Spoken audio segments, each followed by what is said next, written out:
Kapamilya sa kaugnay na balita, isang papel ang naging kontrobersyal sa ginanap na General Assembly ng Paleco na tila ikinainit ng ulo ng gobernador at ang kanya na pagbuntungan ng galit ang dating chairman ng Board of Directors na si Engineer Edgardo Antonio. Nagpapatrol si Arlie Cabrestante. Isang puting papel ang kumalat sa ginawang General Assembly ng Paleco noong Sabado.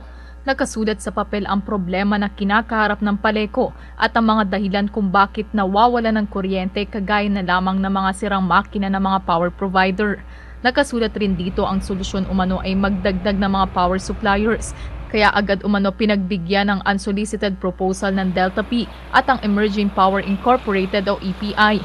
Pero ayon sa papel, pasakit ang idudulot nito sa mga consumers dahil ipapasa ng Paleco sa mga mamamayan ang bayarin.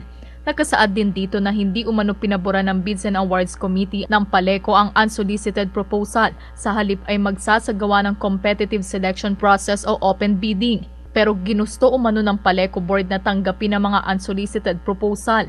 Nasulat rin sa papel ang dapat solusyon na wag umano pabayaan ng Paleco Board na ikasa ang mga planta ng mga pinapabora nilang supplier. Dapat umanong isulong ang competitive selection process. Ayon pa sa papel, dapat ay mabigyan rin ng karampatang penalty ang mga power provider na nagkakaroon ng pagpalya sa mga makina.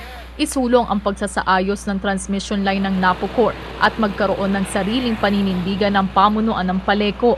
Nakarating ang sulat sa gobernador na tila kinainit ng ulo nito at tinuro ang dating chairman ng board na si Engineer Edgardo Antonio.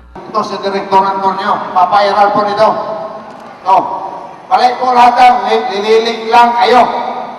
Kung gusto ninyo, wala nang brown out, maniwala po kayo sa bagong board at sa eleksyon ng Pizza 30 ay tuluyan natin tanggalin yung dating chairman.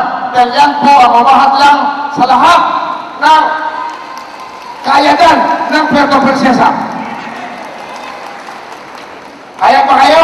Isa na lang po siya. Kaya pa kayo natanggalin? Kaya?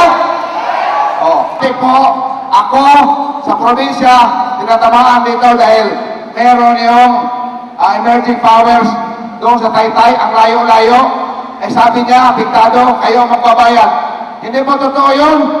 Nilinaw naman ang inaakusahan sa pagpapakalat umano ng papel na wala itong kinalaman at nadismaya umano sa ginawa ng gobernador. Siyempre, disappointed tayo yung actuation ng gobernador, gano'n. Talagang binastos niya tayo. Kitang-kita naman na ako kaagad ang tinuturo, wherein hindi ko pa nga nakita yung papers na yon na mabasa ko man lang sana what is all about. Kung pinasyon niya, siyempre binibigyan lang siya ng feedback, inputs. So mali yung mga dumarating na input sa kanya. Posible umanong may kinalaman ito sa mangyayaring eleksyon sa Sabado para sa Board of Directors ng District 3 kung saan tatakbo si Engineer Antonio. Pero ayon sa kanya, bagaman nangyari ay tuloy pa rin ang kanyang pagtakbo. Magdedesisyon naman dyan yung tao kung sino ang iboboto nila sa May 30, tuloy na yung eleksyon. Kung gusto nila sa akin, so be it. Kung ayaw naman nila sa akin, wala naman ako magagawa, di ba? Sila naman, at the end of the day, sila naman ang magdedesisyon. But it shows the governor talaga ayaw sa akin. Ayon naman sa Paleco, hindi nila kilala kung sino ang nagpakalat ng papel. Pinaliwanag rin ito na maganda ang hangarin ng Paleco sa pagdadagdag ng mga power suppliers na siyang binabatiko sa sulat. Natin gagawin